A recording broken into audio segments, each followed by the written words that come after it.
최근에 우리가 국제 정세를 보면 참 걱정스러운 대목이 많습니다. 어제 소개시켜드렸듯이 북한이 지금 휴전선 근처에서 잇따른 도발을 하고 있습니다.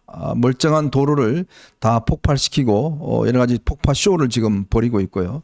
오늘 또 미국에서는 트럼프 이 후보가 한국은 머니머신이다 이런 이야기를 하면서 지금 방위비를 9배 인상하겠다는 이야기를 했습니다. 그리고 지금 대만 해역에서는 중국이 대만 해역 주변에서 지금 훈련을 벌이고 있고요. 또 북러 조약 자체가 이제 체결되면서 또 이런 북러 간의 밀착이 지금 강화되는 것 같습니다. 참 대한민국이란 나라가 이 사강에 둘러싸여 있어서 항상 이렇게 불안하고 또 이 사강의 어떤 힘의 역학관계에 좌우받는 게 맞는데, 자, 이런 걱정들이 꽤 있는 상황에서 참 국내에서는 집권 세력이 지금 뭐 명태균이라는 사람의 입 하나에 정말 이 휘둘리고 있는 그런 상황인 것 같습니다. 또 이 작은 선거 하나를 놓고 정말 뭐 각 정당들이 죽기 살기로 지금 선거를 치르고 있는 그런 상황 같습니다. 야당 대표는 지금 뭐 야당은 헌법재판소마저 지금 마비시키려고 하고 있는 것이고요. 참 이렇게 국제정세가 어지러울 때 우리가 집권 세력의 중심을 잡고 이 문제를 좀 해결하고 국민들에게 안심을 줘야 되는데, 지금 본인들의 문제로 인해서 참 옴짝달싹도 못하고 있는 그런 상황에 참 걱정들이 많은 것 같습니다. 어제 그저께 제가 이렇게 여러분들 만나보면 참 나라 걱정에 대해서 많이 하는 분들도 계시고, 특히 어제 공개됐던 명태균 씨와 김건희 여사의 문자를 보고 다들 참 한숨이 좀 땅이 꺼질 듯한 한숨들을 쉬고 계십니다. 어떻게 저런 식의 좀 수준 낮은 이야기를 오고 갈 수 있을까? 과연 그 오빠는 누구일까? 뭐 이런 부분에 대한 한간의 또 관심들이 증폭되고 있는 것 같습니다. 참 주변의 상황은 점점 위태로운데 내부에서는 이런 하나의 문제를 가지고 참 우리가 싸우고 있다고 하니까 국민들이 정말 나라 걱정이 심하신 것 같습니다. 참 집권자들이 나라 걱정을 해야 되는데, 그러니까요. 국민들이 걱정을 너무 많이 하시는 것 같아요. 오늘 아침에 제가 채널에 그 방송이 있어서 택시 타고 가는데 기사분께서 이제 알아보시고 말을 붙이시는데 본인도 한 달에 1,000원 내는 책임당원이랍니다. 아, 그러시군요. 그러면서 국민이 민망합니다. 네. 민망합니다. 하면서 제가 좀 제일 그 꽂혔던 얘기는 이거예요. 거기 보니까 명태균 씨한테 막 낮은 자세로 막 그 아주 극존칭의 제가 그 언어를 사과드릴게요. 뭐 하면서 사과를 하던데, 국민한테는 왜 아직까지 제대로 사과 한 번 안 하냐. 네. 할 말이 없더라고요. 할 말이. 네. 예. 참 전국을 찌르는 말씀이에요. 예. 예. 여러분, 사과하는 게요 그렇게 나쁜 게 아닙니다. 왜냐하면 우리가 살면서 사과할 일이 얼마나 많습니까? 인간이라는 게 다 부족하고 그렇기 때문에 우리가 사과하는 거 저는 절대 나쁜 거라고 보이지 않습니다. 그럼요. 오히려 상대방에 겸손하게 보여지고 또 그걸 계기로 인해서 좀 풀려질 수 있는 거 아니겠습니까? 특히 집권자는 마찬가지입니다. 집권자가 어떻게 100% 잘하겠습니까? 부인도 마찬가지죠. 국민에게 사과하는 거 절대 저는 이 흠이 아니라고 봅니다. 네. 근데 그 놈의 사과를 하나 못해서 지금 벌써 몇 개월째 지금 이렇게 전국을 이렇게 혼란스럽게 만들고 있는, 저는 참 이유를 잘 모르겠어요. 저는 정말 이유를 못하겠는데 그거 사과 뭐가 어렵습니까? 본인 잘못했다는 거 아니겠습니까? 네. 그럼 국민들이 그래 인정하고 그 다음에 저거 잘해봐. 우리 국민들이 사과한다고 해서 그래 옳지 요거 사과했으니까 그 다음 너 요것도 문제야. 그는요 야당이나 하는 문제지 국민들이 그러겠냐고요. 그렇죠. 왜 국민을 못 믿습니까? 왜 국민들의 이 품격과 인성을 못 믿습니까? 그건 국민에 대한 신뢰가 없기 때문이고 본인들이 신뢰받지 못하기 때문에 그런 거 아닌가라는 생각이 듭니다. 참 점점 이 문제를 해결하지 않고 쌓이고 쌓이다 보니까 지금 이 지경까지 온 것 같습니다. 참 이걸 어떻게 해결해야 될지 참 전 답이 참 잘 안 나와요. 네. 이게 뭐 오늘 또 뭐 또 명태균이라는 사람이 또 몇 가지 또 이야기를 했던데 그 사람 입 하나에 정말 이렇게 집권 세력이 흔들린다는 거 정말 창피한 일이 아니겠습니까? 네, 그렇습니다. 부끄러워서 낯을 들 수가 없어요. 참담한 심정입니다. 한마디로. 예. 거기다가 뭐 이제 도곡동 7인방 그러는데 네. 우리 지원님은 도곡동 7인방에 포함되나요? 몰라요. 나 그런데 한번 껴주지도 않더라고요. 도곡동 가봤어요, 근데? 뭐 쭉정이나 봐요, 저는. 근데 제가 보니까 그 권성동 의원이요.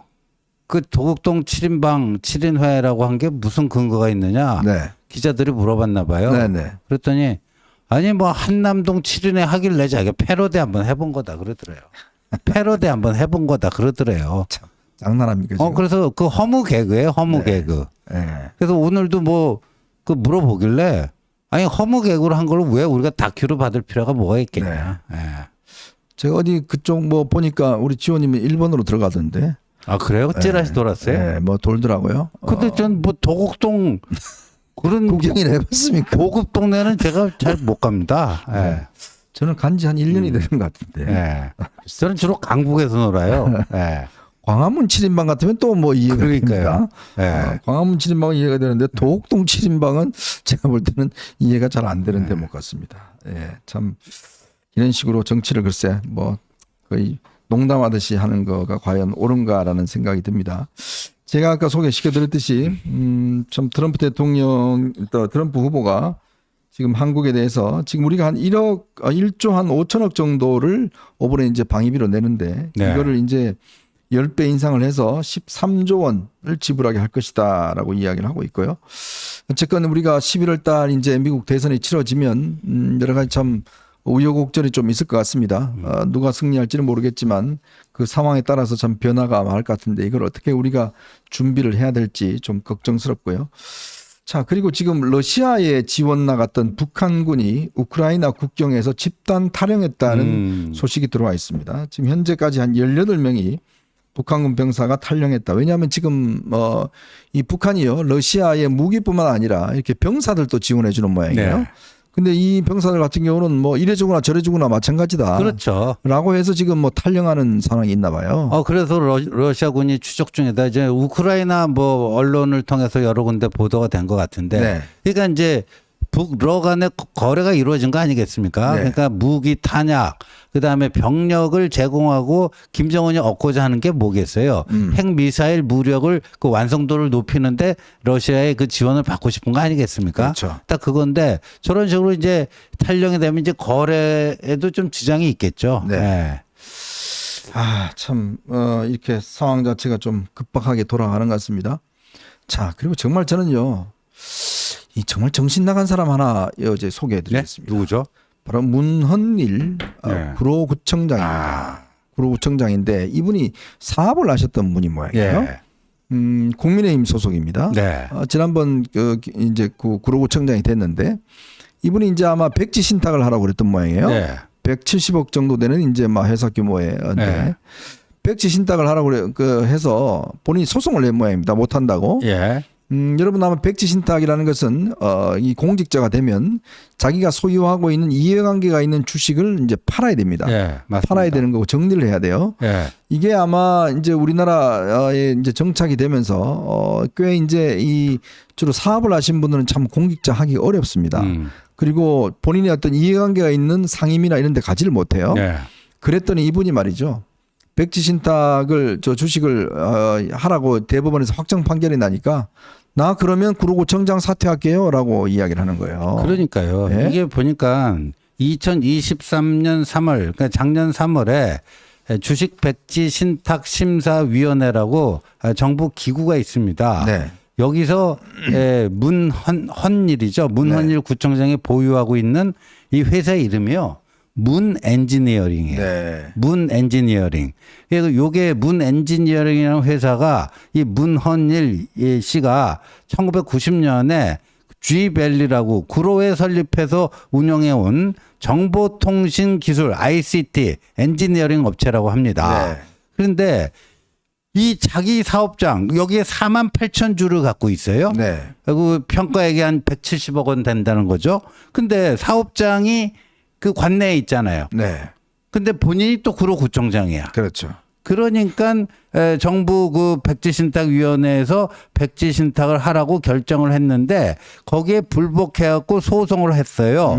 그래서 1심, 2심 어제 최종적으로 대법원 확정. 뭐 되니까 170억 백지신탁하느니 나는 구청장 그만두겠다. 네. 그만둔 거예요.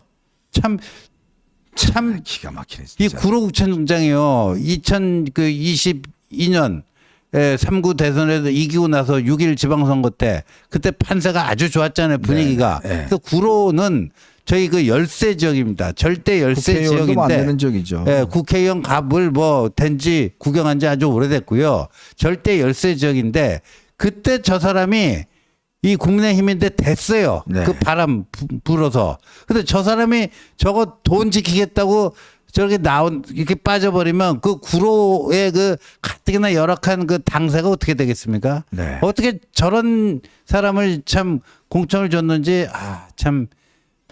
아니 정말 공직 의식이라고는 눈꼽만큼도 없는 사람을 네. 저걸 이제 구청장을 시켜놨는데 그랬더니 저렇게 사퇴해버리면 자 일단 저걸로 인해서 내년에 그 재보궐선거가 치러집니다. 내년 4월 5일 보궐선거 선거요. 예. 그러면 또 국가 예산이 얼마나 들어갈까요? 그러니까요. 네? 어마어마하게 들어갈 거 아니겠습니까? 내년 4월 2일 그게 4월 첫째 주 수요일에 보궐선거를 하도록 네. 돼 있거든요. 그럼 이거 오늘 이제 보궐선거 이제 뭐 결과가 밤에 나오겠지만 내년 4월 또 보궐선거 또 생겼어요.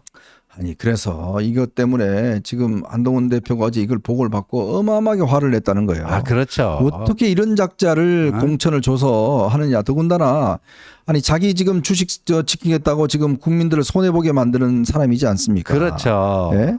예? 이 당장 저기 출당시켜야 되는 거 아니에요? 그래서 조치를 할 겁니다. 네. 저런 진짜 저러면요 다음에 저 선거 때 이 공천 내기 어렵습니다. 그러니까요. 뭘 구로 국민들한테 이걸 이거 우리도 또 찍어주세요. 무슨 이야기를 할 수 있을까요? 그 저런 자가 네? 왜 구청장 공직은 탐내요? 그냥 사업이나 열심히 하고 돈 더 많이 벌면 되죠. 정말 탐욕에 찌들어서 정말 사람을요. 여러분 이제 이 보수 진영도 정말 사람을 잘 골라내야 됩니다. 네. 이렇게 사업을 자기 이것 때문에 하는 사람들 잘 골라내고 결국은 이게 다 부메랑이 돼서 이게 당에 엄청난 지금 해를 입히는 사람 아니겠어요? 그러니까요. 그리고 국민들은 뭐라고 그러겠어요? 아니 저렇게 뽑아주니까 뭐 자기 주식 지키겠다고 그냥 튀어버려? 이런 공직 의식도 없는 사람을 갖다가 누가 이 구청장으로 공천했는 건지. 그것도 어떻게 날짜를 말이에요. 딱 그 우리 강화 금정 치열한 접전이 벌어지고 있는데 딱 하루 전에 정말. 저렇게 뭐 고춧가루 뿌리듯이 말이죠. 예. 참 꼭 기억하겠습니다. 나쁜 사람입니다. 문헌일이라는 네. 이름 석자 꼭 기억하겠습니다. 정말 나쁜 사람이에요. 네. 이런 그 공직자들이 있다는 게 자체가 이거는 당에서 정말 뜨거운 맛을 한번 봐야 될 것 같습니다. 이렇게 되다가는 국민들이 진짜 집권 세력을 용인할 수가 없어요. 어떻게 이런 짓을 벌입니까? 참 기가 막힙니다. 어쨌건 내일이 이제 오늘이군요. 오늘이 투표일입니다. 내일 이제 투표가 아마 한 10시나 11시쯤 되면 아마 개표 결과가 나오지 않을까 싶고요. 개표 결과 나오면 여러 가지 또 전국이 좀 한번 들썩거리지 않겠는가 싶습니다.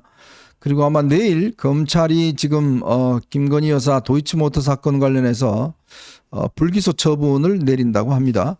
아마 지금 뭐 레드팀을 뭐 하겠다 그러는데 아니 뭐 결론 다 나와 있는데 레드팀을 왜 하는 거예요? 그게 무슨 레드팀이에요? 들러리 팀이지. 이해가 안 돼. 예. 그러니까 검찰 정말 잘 생각해야 됩니다. 나중에 이렇게 되면 검찰 전체가 국민들로부터 인정받지 못할 수 있기 때문에 이 문제는 신중하게 접근을 해야 된다. 지금 이 시간 현재 아마 뭐 레드팀 회의가 열리고 있는 모양인데요.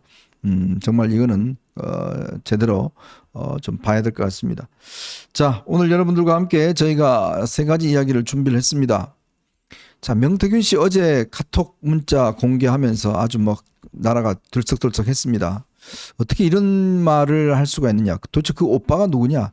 제가 어제 말씀드렸지만 그 오빠는 친오빠다 이렇게 말씀을 드렸잖아요. 그때 뭐 명태균이가 말이 오락가락합니다. 친오빠가 맞다라고 했다가 또 어떤 언론에서는 뭐 친오빠하고 뭐 나는 모른다고 했다가 뭐 이게 사람이 조금 정신 상태가 지금 네. 왔다 갔다 하는 것 같아요.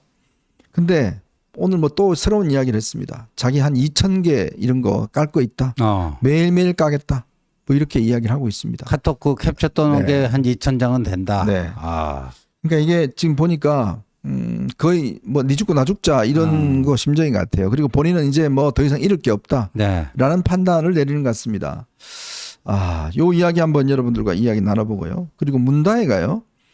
경호원들을 통해서 환치기 수법으로 인해서 태국에서 돈을 들여왔다는 지금 이 흔적을 잡았어요. 예. 야, 참 안 하는 게 없네요. 정말 그러니까요. 여러 이런 가지 짓을 합니다. 벌이는 음주운전에 환치기에 예. 이게 무슨 뭐 범죄 저거 백화점도 아니고 뭐 이런 짓도 아니 모르겠습니다. 요 이야기 함께 해보고요. 지금 오늘 벌어지고 있는 이 재보궐선거 판세 한번 최신 업데이트된 소식들 여러분들한테 한번 전해드리도록 하겠습니다. 자, 여러분 보시면서요 구독과 좋아요 알림 꼭 부탁드리고 많은 또 응원들 부탁드리도록 하겠습니다.